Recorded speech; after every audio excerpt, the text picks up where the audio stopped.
Last week, we began with the first week of a 4-week series in which we are examining Don Miguel Ruiz's book, The 4 Agreements.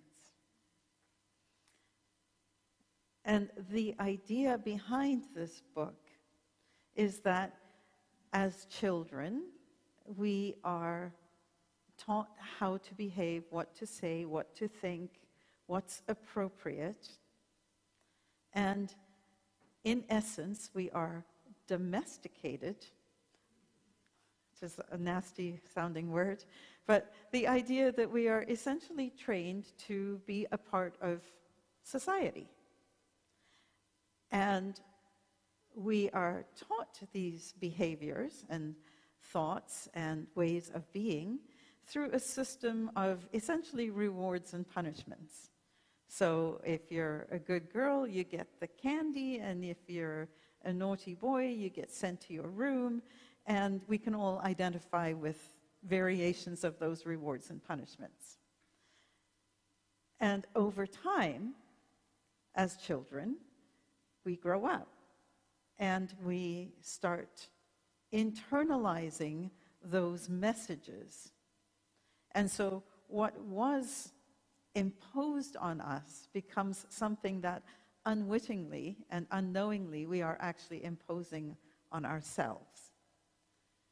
And these take the form in this book of creating unconscious agreements that we make about how the world looks and our part in it.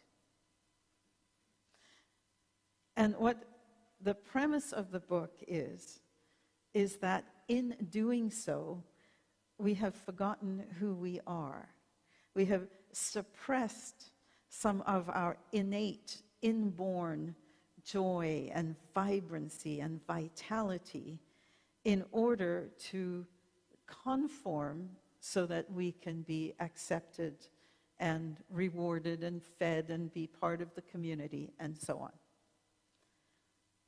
And as part of that domestication, we suffer because we've forgotten how to be joyful, how to be free. And the invitation is that we then break some of these inborn agreements to make new agreements that will open us to more freedom.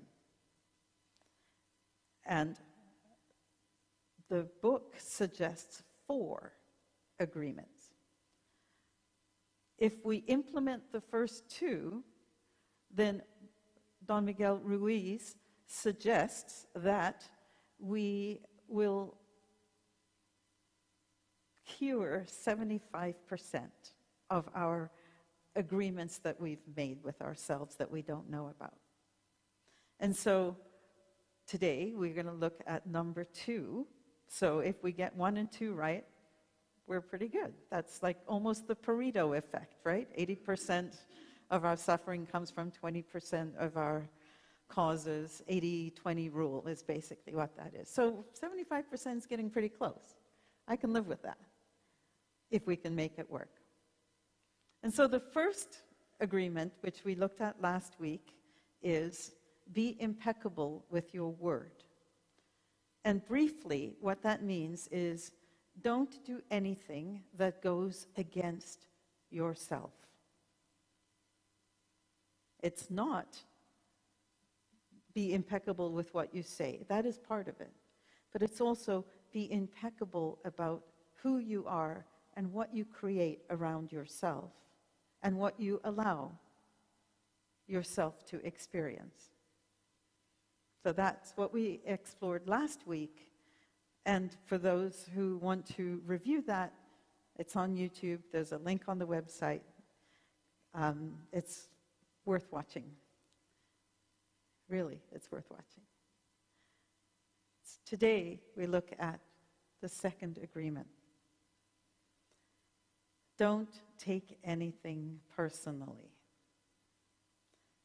Now, I don't know about you, but I find this exceptionally difficult. Have you ever been wandering around, having an absolutely lovely day, and then someone says something, maybe not even to you, but in your hearing, and it just saps the energy and the life right out of you? You ever had that happen? Things are going great until this agreement talks about that. And the whole premise of it is that nothing that anybody does to you, nothing that anybody says to you, nothing that happens to you is about you. Let me say that again. Nothing is about you. When somebody else is upset at you, it's not about you. When a car accident happens, it's not about you. And so, how do we make sense of that? Well, last week I told you a story about a mom and a daughter. And that mom had been working all day, and she was tired. And she came home, and her 5-year-old daughter was having an absolute time of her life, singing and dancing away. And the mother, in her irritation, told the kid, "Stop singing, you have a horrible voice. I just need some space. I need to be quiet." And the child listened to her mother, not just then, but until she was in her 20s. She believed that message. She was 5. So we expect that a child of 5 years old is going to react in that way, which underscores the importance of us being kind to children and speak upliftingly to children, because at 5 years old, you don't know any better. And so when mom says you have a horrible voice, you're going to believe it and stop singing and stop wanting to speak, and all the other harm that can be done to our self-esteem because of that. But when we're adults, often we end up acting like that 5-year-old.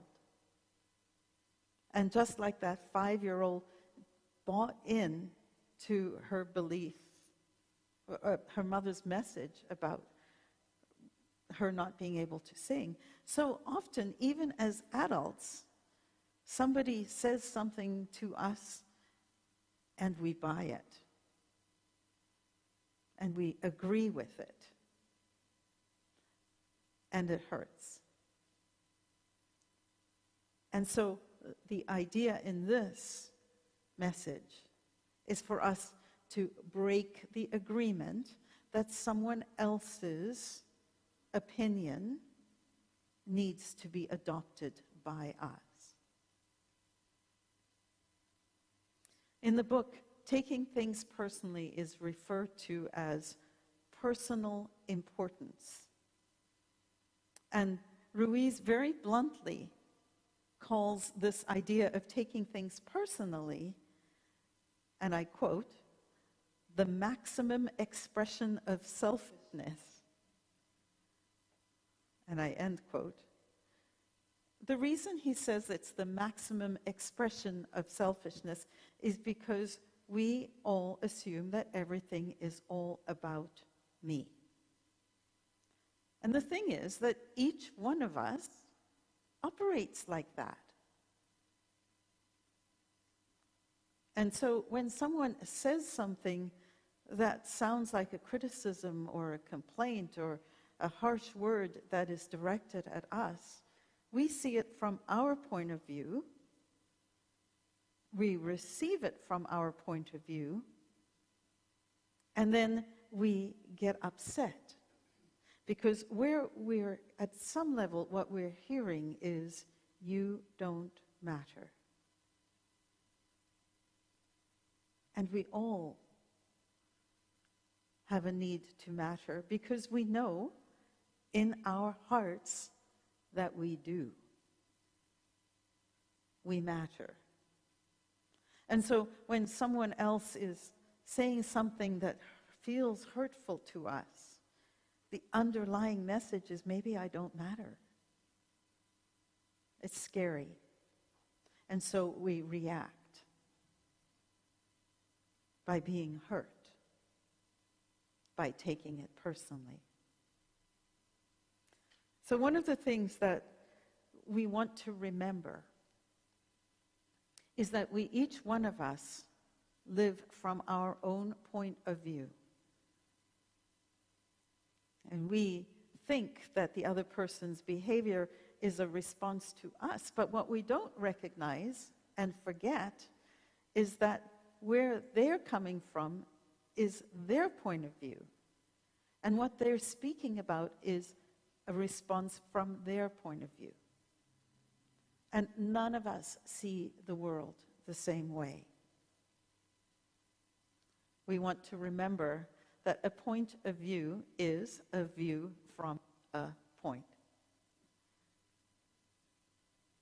And there are 8 billion points of view and climbing on the planet today.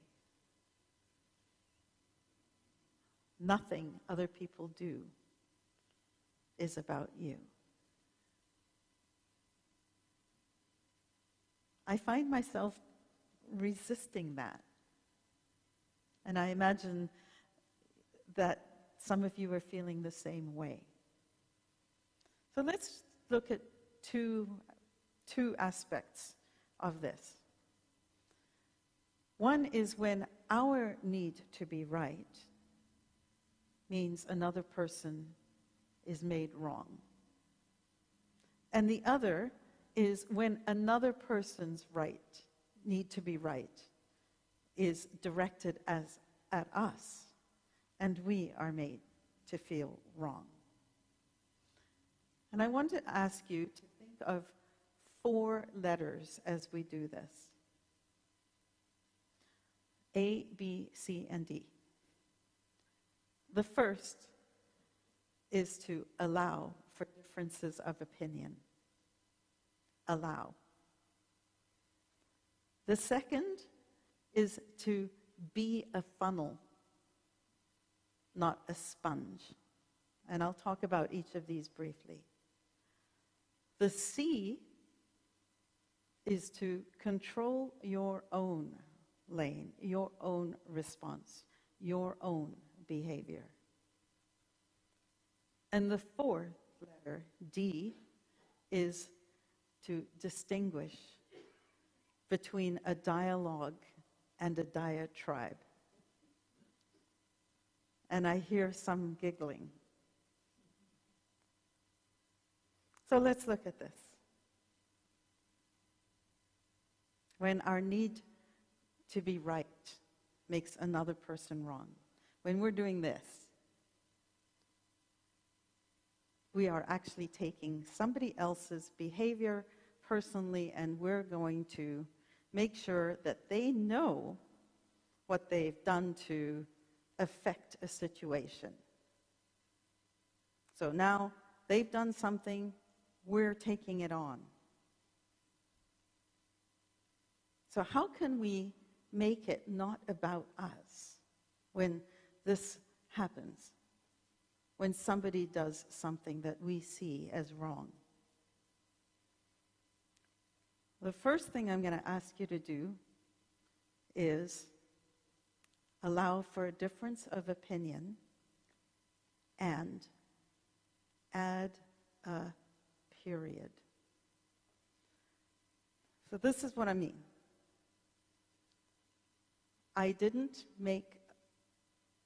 return somebody's phone call, or they didn't return a phone call, my phone call, comma. And that means They don't like me, they're disrespectful, they are irresponsible, they are, insert judgment, judgment, judgment, judgment here.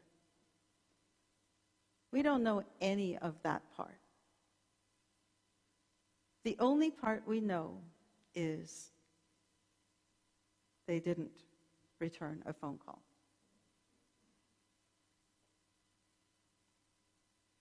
Anything after that period is a story that I am making up, or the comma is a story that I am making up.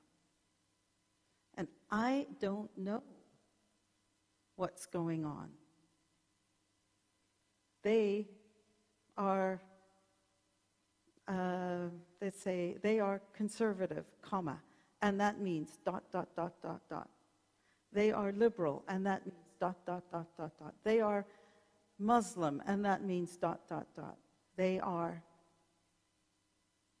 fundamentalist Christian, and that means. When we add a period after what it is that we can all agree on, then we actually allow for these differences of opinion, because we don't know.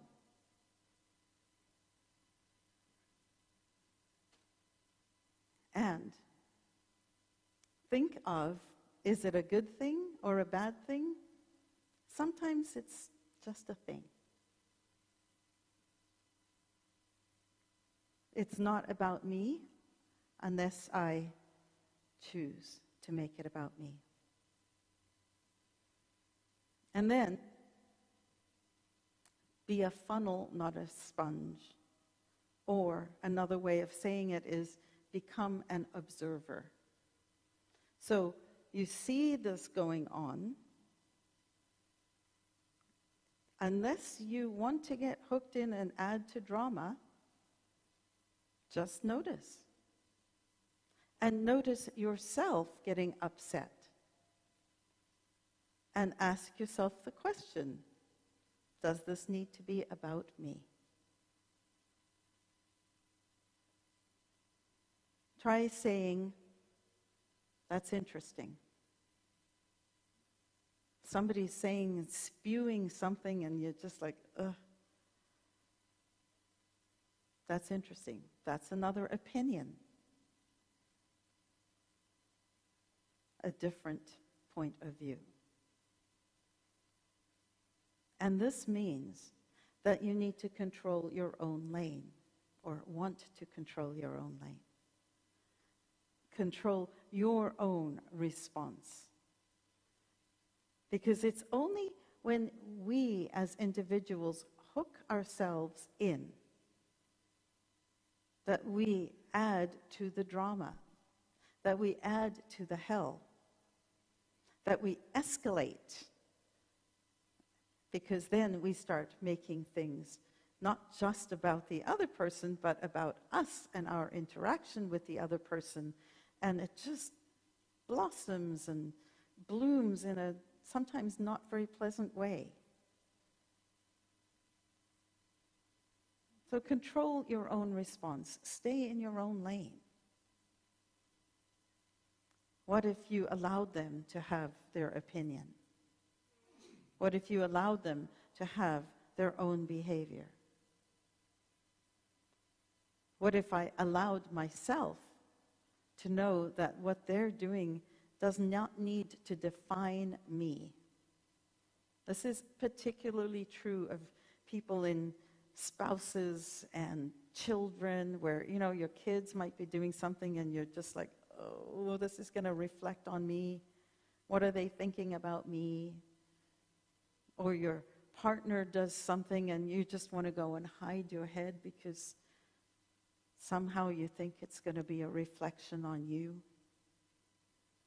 And so you get in there, try to fix it, try to mend it, and normally that just helps to blow things up even more, because now there's more people involved. To remember that other people have points of view. Allow them their points of view. Add the period. This happened. I don't need to be part of it. Be an observer. Don't absorb it. Don't get sucked in. Allow it to pass through. What if I needed to remember or could remember that their behavior is their behavior? I don't need to make it mine. And dialogue and diatribe. It's interesting that they both have this dia, which is two. A dialogue is where we actually talk to each other, and part of talking to each other and talking with each other includes listening. So to distinguish between dialogue and diatribe, remember, dialogue includes some silence on each person's part, where they're actually listening. Diatribe is just another word for rant.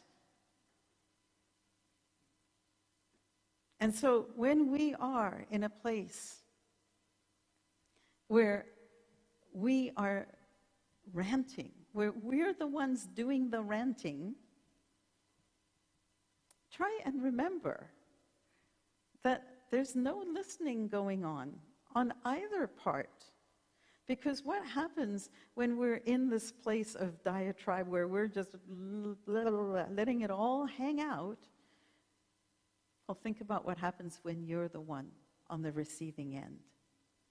How long does it take you to stop listening, to check out? And what we want to do is talk to each other, to talk with each other, to listen to each other. So when you are in a place where you find yourself ranting, try and remember to dialogue rather than diatribe. And what happens when it's another person yelling at us? Does anybody feel it right here? You ever had that experience where someone has said something and it's either in anger and loud, or it's mean and it just hits you? Anybody experience that? Do you all know what that feels like? Many of our distressing interactions happen when we don't comply with another person's vision of what we should do. And yet, if we can separate ourselves from the hurt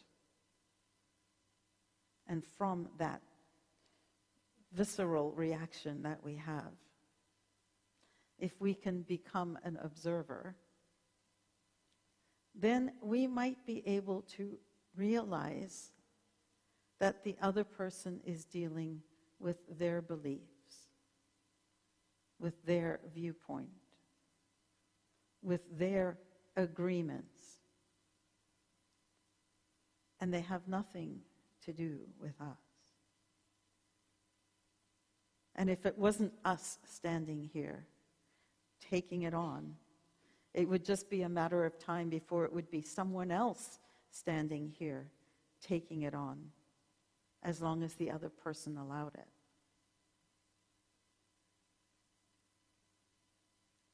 When people are angry, when they're unkind, when they're controlling, when they're judgmental, they're simply trying to get rid of their emotional poison. And if we accept it, if we sponge-like accept it,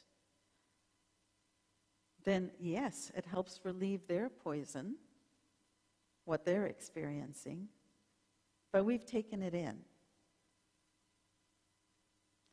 Power and freedom comes from this idea of Teflon, non-stick, funnel, not a sponge. Allow them to have their rant. I don't need to take it on. So allow. Let them have their thing. I'm moving over here.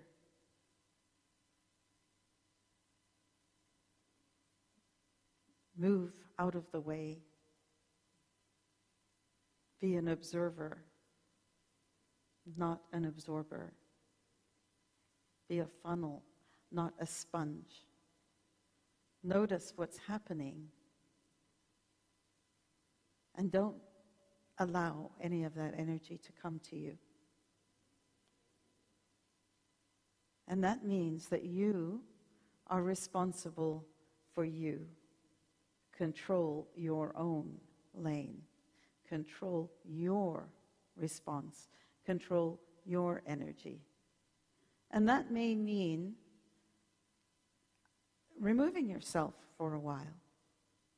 It may mean saying, I see that you're upset. I'm going to leave so that you can deal with that yourself. I'm willing to talk with you when you're ready to talk and have a dialogue. So if you're hearing a diatribe, you're hearing someone rant, ding, ding, ding. You don't need to expose yourself to it.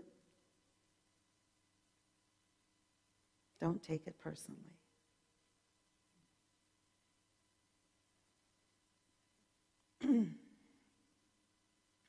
What Ruiz says, excuse me,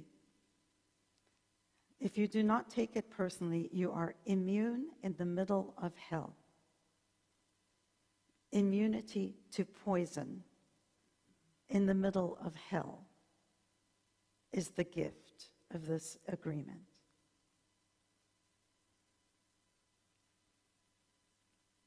So, when our need to be right, excuse me, it makes another person wrong, and we're the ones delivering the diatribe. We're the ones veering into their lane. We're the ones who are absorbing. When our need to be right is forcing the other person to be wrong because we're not allowing, then let's take a step back. Allow. Add that period. It doesn't have to be about them. Doesn't have to be about us.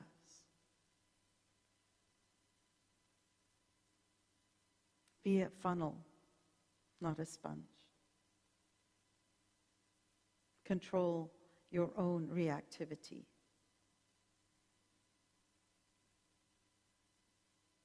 And make sure that you are hearing and delivering dialogue. This is true whether we are going out and delivering the message or whether we are the people who are receiving it. Notice how often your suffering begins after the comma. Whether it's giving, and so we need to jump in, or whether it's receiving. They are saying something to us. Not us, it would be someone else. It's only when we think that it is directed to us and we take it on and we accept the poison as ours that we suffer. And so, please, play with this idea of not taking it personally. Play with the idea that anything that is happening to you is not about you.